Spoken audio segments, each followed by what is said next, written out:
Good morning. Good morning. Hey, listen, I'm just going to get this started right now after that opening song. We're going to talk to a man who I've got to find out whether or not he needs surgery after every performance with that guitar playing. Rhett Tyler, how you doing, man? Welcome to the show. Oh man, it's my pleasure to be here, Philip, and this is awesome. I played your Manny's Garage CD set to death, so I'm glad you're coming out with something new. So give the listeners a preview of what that's all about. Okay, well, let's see.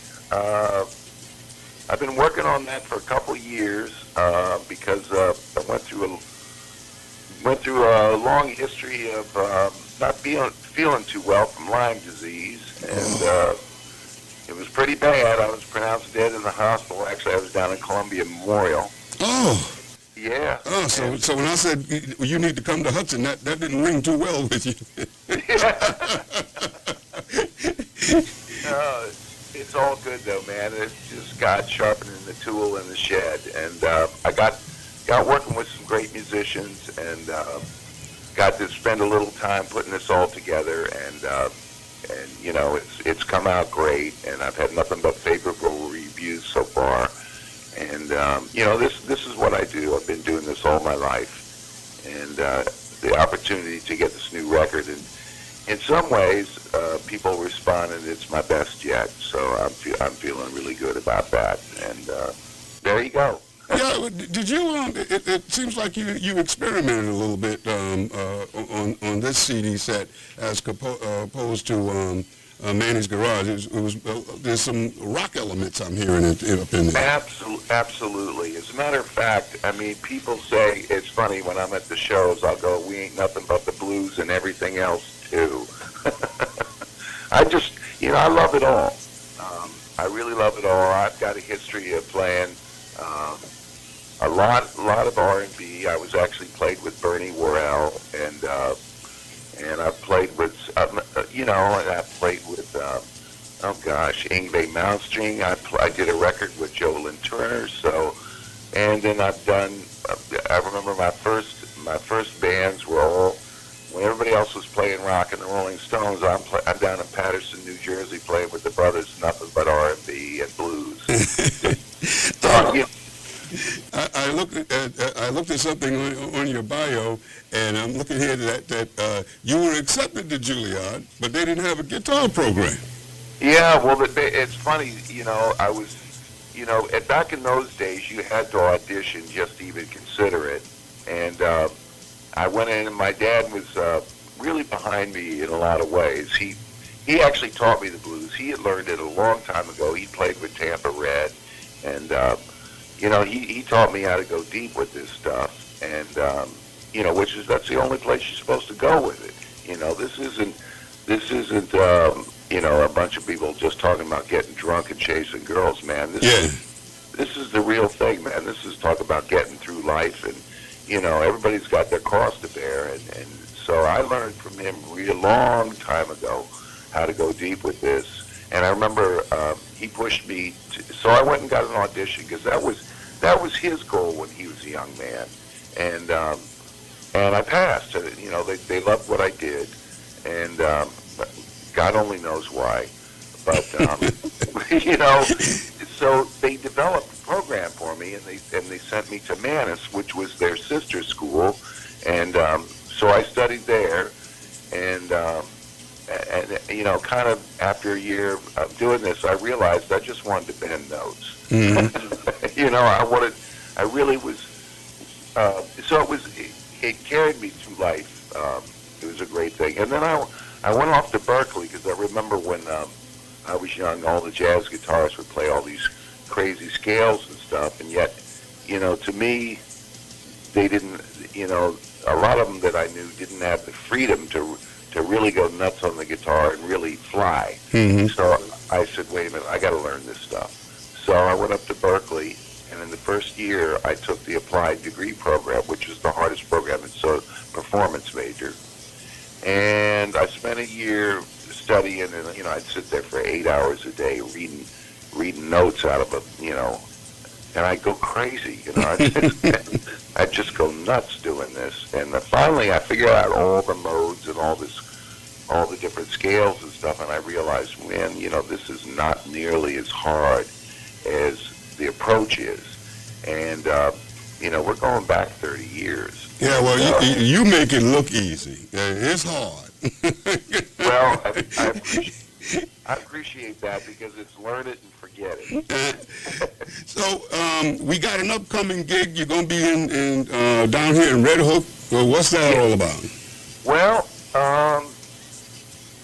it's at Charlie O's, and some people that knew my reputation. I mean, it's funny, Philip, man. I played the Egg. I did all the Fleet festivals. I headlined them. I was really sitting on top of the world for a while, and then I got sick as a dog, and for about a good 8 years, it was a real struggle. And so anyway, to make a long story short, it was about, a musician plays any place, anywhere, anytime. And Henry, who was kind of a total personal assistant, and I met him 3.5 years ago, and he taught me, he stuck with me when people are looking at me like, what the hell's going on with this guy? He got me a gig down there, and they loved it, and it's like, okay, I've now got, the band is elevated. Every time I turn around, I get elevated again. And now the band, I've got Doug Howard, who was with Edgar Winter for 6 years on bass, and he was also wrote 3 hits with Todd Rundgren. And so I've got, and the drummer is a guy named Jeff Prescott, who plays a lot with Mo and the guys. He's a great drummer, and it's taken me a long time to find the right musicians and the right chemistry. And now I got it. So now we're playing any place, anywhere. To me, it's like, let's get out and work the band, work it. Yeah, well, I can see by your calendar. And you got Red Hook and Middletown and Mohegan Lake, Lake Placid. We got to get you over here in Hudson, New York. Well, see what we can do about that. Yeah, absolutely, man. I played one Monday night down in Club Helsinki, and it's a great club. And the guys knew me from years ago playing in New York. I was a star at Terra Blues for 16 straight years. And obviously Manny's Car Wash. I was a regular and a headliner at all 3 of the blues clubs in New York City, including Chicago Blues. And, of course, they're all gone except for Terra Blues. Yeah. And, I'm considering going back to Terra Blues. I took a 3-year hiatus off on that because I couldn't handle the drive from being ill. And now I'm 100% back, and it's great. So everything's reopening up again. And, of course, in this business, it's funny, man. If you're gone for 3 or 4 years, all of a sudden nobody remembers you. That's right. You get sick, that's it. Yeah. But you know what? It's like, wait a minute. I'm the guy that just doesn't go away. Yeah, right. Well, the name of the new double CD set is, what do we call it now? What is it? It's the Rhythm, the Power, and the Blues. The Rhythm, the Power, and the Blues. And when will it be released?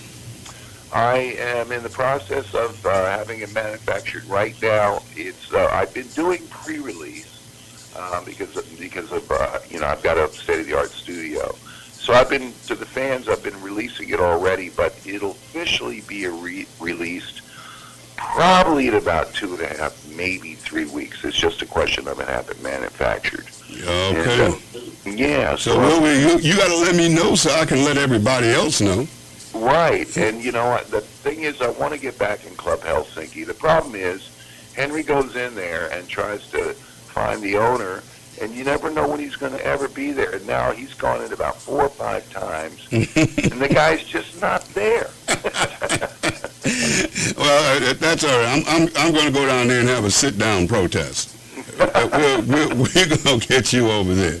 Rhett Tyler, the new CD is called The Rhythm, the Power, and the Blues. Man, I like that. Coming out in 2 weeks. And You're going to be over at Charlie O's on this coming Saturday. Yeah, and I'm really looking forward to that. It's a nice room. It's I guess it's kind of in a way a typical sports bar, but they love music, so I'm there. Yeah, you go and it's going to be a late start, 9:30 p.m. So you're going to get serious. Absolutely.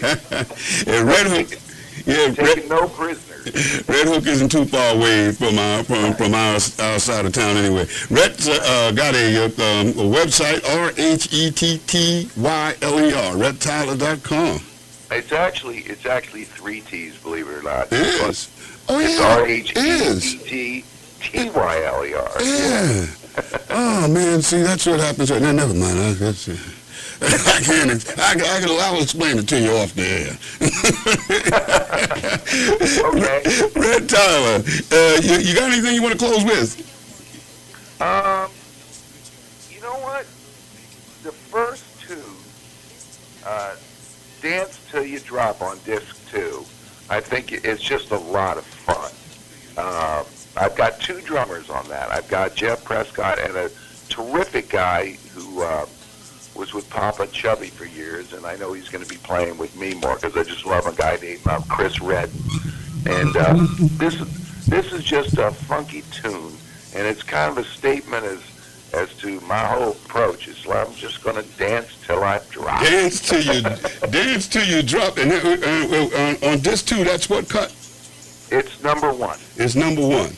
All right. So, folks, you heard it right here on WGXC. Rhett Tyler going to be up in Red Hook at Charlie O's, 9:30 p.m.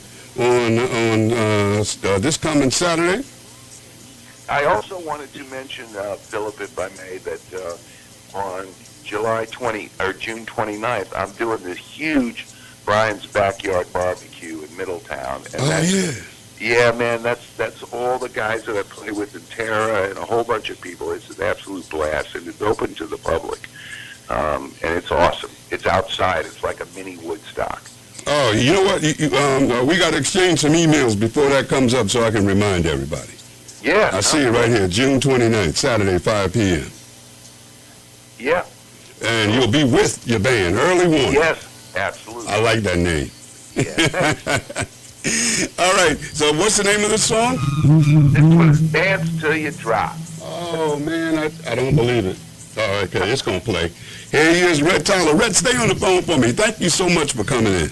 Oh, it's my pleasure. Hold up. Here it is, Dance Till You Drop.